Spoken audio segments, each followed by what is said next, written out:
chill. Nobody spit that pinball game. Let's go. You better move. That was before I had internet. Ooh, you better move. Ooh, you better move.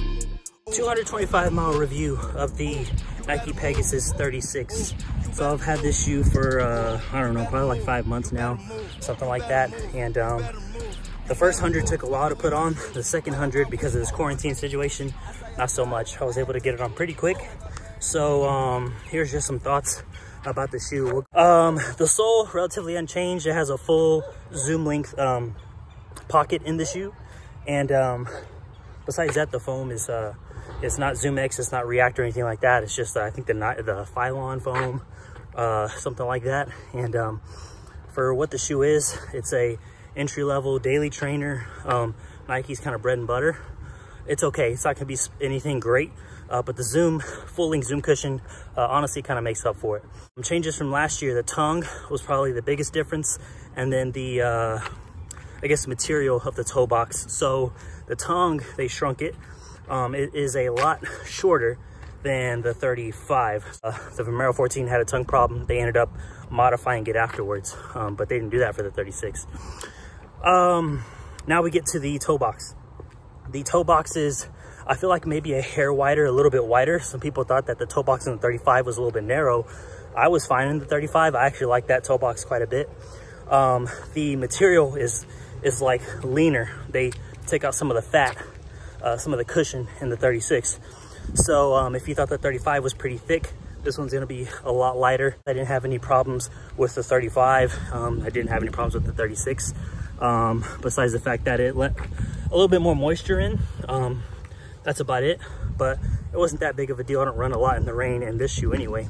I'll be honest with you, it is not my favorite Pegasus I've ever worn. The 35 I liked a lot as the miles got on the shoe. Like after about 100 miles, it stayed pretty much the same.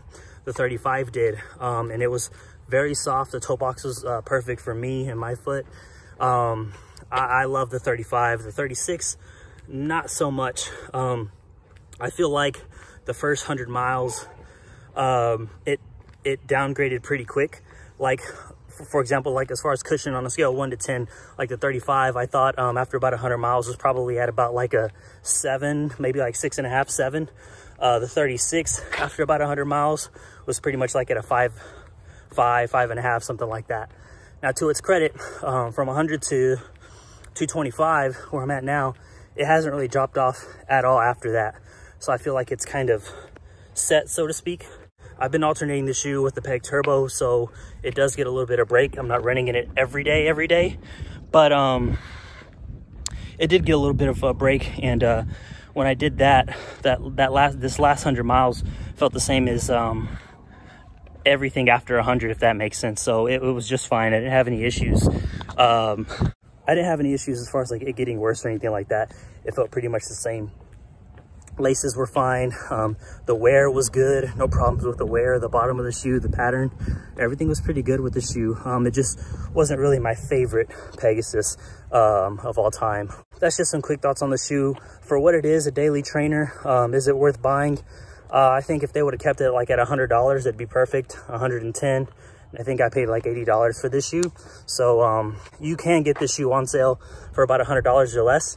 I think at that price is good. I think at $80 or less, it's even better. I would get it at $80 or less for sure.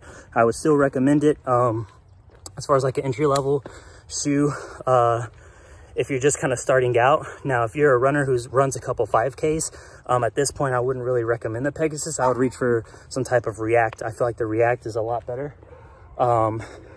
As far as like cushioning and giving you a good spring on the shoe. But some people like the Zoom X cushion, which I understand. So the 37 is going to be quite different. I'll be anxious to see what that finally looks like, and to kind of get a pair of that shoe and run in it. So we'll see how it goes. But yeah, if you have any thoughts on the shoe or have any questions that you need me to answer, just comment below. And yeah, that's about it for me. Hope you guys have a good day. I'll see y'all next time.